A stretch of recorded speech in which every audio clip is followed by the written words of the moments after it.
Good evening friends. నేను doctor రఘువీర్ Chander Alluri, అక్షర hospitals నుంచి. ఈరోజు మనం చిన్న టాపిక్ గురించి డిస్కస్ చేద్దాం.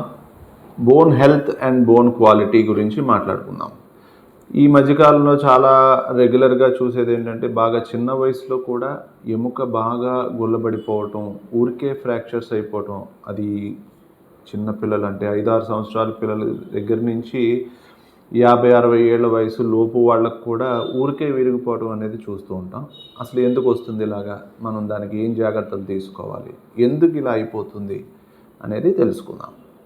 సాధారణంగా ఎముక బలం అనేది మనం తినే ఆహారాన్ని బట్టి, మనం రోజు చేసే వ్యాయామాన్ని బట్టి ఆధారపడి ఉంటుంది. మన డైలీ రొటీన్స్, మనకున్న హ్యాబిట్స్ని బట్టి కూడా బోన్ క్వాలిటీ అనేది మారుతూ ఉంటుంది. సో ఈ మధ్యకాలంలో మనం చూస్తూ ఉంటే చాలామందికి ఈ ఎక్సర్సైజ్ అనేది లేకపోవటం, శరీర కదలిక లేకపోవటం, సరిపడి శరీర బరువు, పౌష్టికాహారం తీసుకోకపోవటం కానివ్వండి. ముఖ్యంగా ఎక్కువ కారణం ఏంటంటే, ఆడవాళ్లలో మెనోపాజ్ తర్వాత వచ్చే బలహీనత. ఇంకొకటి మగవాళ్ళలో వచ్చేసరికి అలవాట్లను బట్టి, ఆల్కహాల్ స్మోకింగ్ వల్ల ఎక్కువగా మనకి ఎముక సాంద్రత తగ్గిపోవటం అనేది జరుగుతుంది.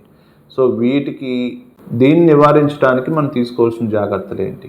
మొదటిది ఆహారం. పౌష్టికాహారం తీసుకోవాలి. కాల్షియం, విటమిన్ డి, ఈ సప్లిమెంట్స్ ఎక్కువగా ఉండే ఆహారాన్ని మనం తీసుకుంటూ ఉండాలి. అందులో పాలు, ఈ fish, vitamin A, D, K vitamins ఉండే ఫిష్.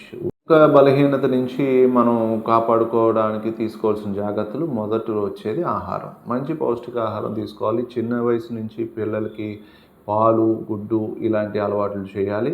విటమిన్ బాగా వీక్గా ఉన్న సమయంలో విటమిన్ సప్లిమెంట్స్ అనేవి మనం వాడుకోవచ్చు. ఇక పోస్ట్ మెనోపాజ్ ఉమెన్కి వచ్చేసరికి ఈ సప్లిమెంటేషన్ అనేది డిపెండ్స్ అపాన్ ద వీక్నెస్ని బట్టి ఇస్తూ ఉంటాము. బాగా వీక్గా ఉన్నవాళ్ళు రెగ్యులర్గా చెకప్ చేసుకుని దానికి కావాల్సిన సప్లిమెంట్స్ రెగ్యులర్గా వాడాలి. ఇంకా మగవాళ్ళలో వచ్చి హ్యాబిట్స్ని కంట్రోల్ చేసుకోవాలి. ఇది ముఖ్యంగా దృష్టిలో పెట్టుకోవాల్సిన విషయం. ఇంకొకటి, రెగ్యులర్ ఎక్సర్సైజ్ అనేది కంపల్సరీ ఉండాలి. మనం ఎముకని ఎంతో కొంత ఒత్తిడి అనేది చేస్తూ ఉండాలి.